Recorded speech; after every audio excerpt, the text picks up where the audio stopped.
হরিপ্রসাদের মেয়েরা আসলে কে সত্যিটা উজিকে জানিয়ে দিল অফিসার জিৎ বসু। সম্পূর্ণ জানতে ভিডিওটিতে একটি লাইক করে দেখতে থাকো। গল্পের শুরুতেই দেখা যায় ঋষিকে নিয়ে উজি যথেষ্ট চিন্তিত, আর তার মাঝখানেই চলে এসেছে পৃথা এসে রীতিমতো শোভাদেবীর পায়ে পড়তে থাকে আর বলে, দিদিভাই মানুষটা ছাড়া আমাদের আর কেউ নেই, আমরা যে জলে ভেসে যাব, তুমি যেভাবেই হোক আমাদের মানুষটাকে ছাড়ানোর ব্যবস্থা করো। আমি বলছি ও এইসবের সাথে যুক্ত নয়।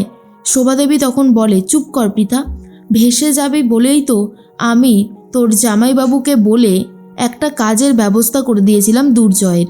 আর দুর্জয় কি করলো? আমাদের বিশ্বাস ভরসা সব কিছু নষ্ট করে দিল। তারপরেও তুই এই কথাগুলো বলিস কোন সাহসে? শোন পৃথা, তুই আর এরকম ধরনের কথা বলবি না। আমি আর তোদের দেখাশোনা করতে পারবো না। বিশ্বাস রেখেছিলাম, কিন্তু সেই বিশ্বাস তোরা নষ্ট করেছিস, ভেঙেছিস। তারপরেও আবার বড় বড় কথা বলছিস। কিছুতেই আমি এটা মেনে নেব না। একটা কথা কান খুলে শুনে রাখ, অন্যায় করেছিস আর সেই অন্যায়ের শাস্তি তোরা পাবি, কেউ আটকাতে পারবে না। তার মাঝখানেই শঙ্কর কথাও বলতে শুরু করেছে, যে শঙ্খ, যাকে কিনা আমরা আমাদের জামাই বানিয়েছিলাম। আমি ঐশীকে বারবার বলেছিলাম এই বিয়েটা করিস না, কিন্তু আমার কোনো কথা শোনেনি। এরপর ঐশী আড়াল থেকে দাঁড়িয়ে সব কিছু শুনতে থাকে। তখন ঋষির মা বলে, আমি মেয়েটাকে বললাম যে এই ছেলেটার কোনো ভরসা নেই, না অনাথ, পড়াশোনায় ভালো, বুদ্ধিমান, ব্যাস নে এবার বিয়ে করে পস্তা, দেখ কেমন লাগে। শঙ্খও যে আমাদের সাথে এত বড় বিশ্বাসঘাতকতা করবে আসলে ভাবা যায় না। ওই যে কথায় আছে না, জন জামাই ভাগনা, তিন হয় না আপনা, আর সেইটাই প্রমাণ করে দিয়েছে দুর্জয় আর শঙ্খ। তখন ঐশী বলে, মা আমি সবটাই শুনতে পেলাম, তুমি শঙ্খকে এইভাবে অপমান করতে পারো না। আর আমি না যেভাবেই হোক আজকের মধ্যেই শঙ্খ আর মেসোমশাইয়ের বেলটা করাবই। তখন শোভাদেবী বলে, এই তোদের এত রাগ কেন রে ঋষির ওপর? ঋষি তোদের কি ক্ষতি করেছে? কেন তোরা ঋষির সাথে বেইমানি করার জন্য উঠে পড়ে লেগেছিস? না আমি তো এটা কিছুতেই বুঝতে পারছি না। কি পেয়েছিস তোরা বারবার অপরাধ করবি আর আমরা ক্ষমা করে দেব? হবে না, সেটা কোনোভাবেই সেটা সম্ভব নয়। অন্যদিকে ঋষি বেরোতে চাইছে আসানসোল যাবে বলে, কারণ হরিপ্রসাদের মেয়েকে খুঁজে বার করবে, উজি আর নিশাকে। কিন্তু হরিপ্রসাদের মেয়েরা যে ঋষির চোখের সামনেই রয়েছে সেটা এখনও পর্যন্ত ঋষি বুঝে উঠতে পারছে না। এর মাঝখানে উজি ভাবে, ঋষিবাবু যদি আসানসোল যায় তাহলে তো আর ঋষিবাবুর সাথে কোনোদিনও আমার দেখা হবে না। আমি যে ঋষিবাবুকে সত্যি ভালোবেসে ফেলেছিলাম সেই কথা কি আর অস্বীকার করবার জায়গা আছে? এর মধ্যেই ঋষি তখন বলে, কি হলো জ্যোতি, তুমি এরকম চুপ করে গেলে কেন? দেখো জ্যোতি, তাদের তো সত্যি অনেক বড় ক্ষতি হয়েছে। আজ যদি আমি তাদের কাছে না যাই, তাদের কাছে ক্ষমা না চাই, তাদেরকে কিছু আরও টাকা না দিই, তারা যে কখনোই ভালো থাকতে পারবে না।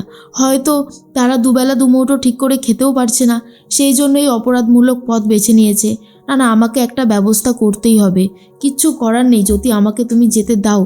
এর মধ্যেই নিজের মেয়ের সাথে ঝামেলা হতে থাকে শোভাদেবী বারবার করে বলতে থাকে, শঙ্খ আর দুর্জয় যে অপরাধটা করেছে ওদের কোনো ক্ষমা হবে না, তুই মিলিয়ে নিস আমার কথা। এর মাঝখানে কাকুমণি এসে বলে, শোন ঐশী, ভালোই হয়েছে তুই এখানে আছিস, তোকে কিছু ইম্পর্টেন্ট কথা জানানোর ছিল। আর সেই কথাটা হলো, তোর কাছ থেকে জুয়েলারির বিজনেসের দায়িত্বটা আমরা সরিয়ে নিলাম। আর এটা শোনার পর ঐশী বলে, কেন কাকুমণি, আমরা কি করেছি? আমি কি করেছি যে তুমি আমার কাছ থেকে জুয়েলারির বিজনেসের দায়িত্বটা সরিয়ে নিলে? আমি তো কোনো অপরাধ করিনি। তখনই ঐশীর কাকুমণি বলে, তুই অপরাধ করেছিস, শঙ্খ যে এত দুর্নীতি করেছে তুই কিচ্ছু জানতিস না। আসলেই তুই সবটা জানতিস, কিন্তু আমাদেরকে বলিসনি। তাই আমি এই সিদ্ধান্তটা নিয়েছি। এই বিজনেসটা আমি আর আমার দাদা অনেক কষ্ট করে ছোট থেকে গড়ে তুলেছি। সেখানে যদি এত দুর্নীতি দেখতে পাই, প্রতিবাদ তো আমরা করবই। তোর কাছ থেকে জুয়েলারির বিজনেসের দায়িত্ব সরিয়ে নিয়ে আমি দায়িত্বটা নীরুকে দিয়ে দিলাম। আমি আর নীরু দুজন মিলে এই দায়িত্বটা সামলাবো। নিহারিকা মনে মনে ভাবে, উফ কি যে ভালো একটা খবর এটা আমার জন্য, সেটা আর বলে বোঝানো যাবে না। জ্যোতি কিন্তু আমাকে একদিক থেকে হেল্পই করলো ঐশীকে সরিয়ে দিয়ে। এর মাঝখানেই তখনই ঋষি চলে এসেছে আর বলে, দিদিভাই আমি সবটা শুনেছি, এত ঝামেলা করিস না, একটু শান্ত হ। তখন ঐশী বলে, কি শান্ত হব? কি শান্ত হব? আমার কাছ থেকে আমার বিজনেসের দায়িত্ব সরিয়ে নেওয়া হলো আর তুই বলছিস শান্ত হতে? দেখ ঋষি, যেগুলো হচ্ছে না সেগুলো ভালো হচ্ছে না। এরপর ঋষি বেরোতে যাচ্ছিল, তখনই জিজ্ঞেস করে ঋষির মা, কোথায় যাচ্ছিস তুই এখন? ঋষি বলে, মা আমাকে একটু বেরোতে হবে, কারণ আমার অনেক কাজ আছে। আমি আসানসোলে গিয়ে ওই হরিপ্রসাদ বাবুর 2 মেয়েকে খুঁজে বার করার চেষ্টা করব। তখনই উজি ভাবে, ঋষিবাবু যদি একবার বেরিয়ে যায় তাহলে হয়তো আর তার সাথে দেখা হবার চান্স নেই, কারণ ঋষিবাবু এরপর থেকে আমাকে ঘেন্না করতে শুরু করে দেবে। এরপরেই ঋষি চলে যায়, গাড়ি নিয়ে বেরিয়ে পড়ে।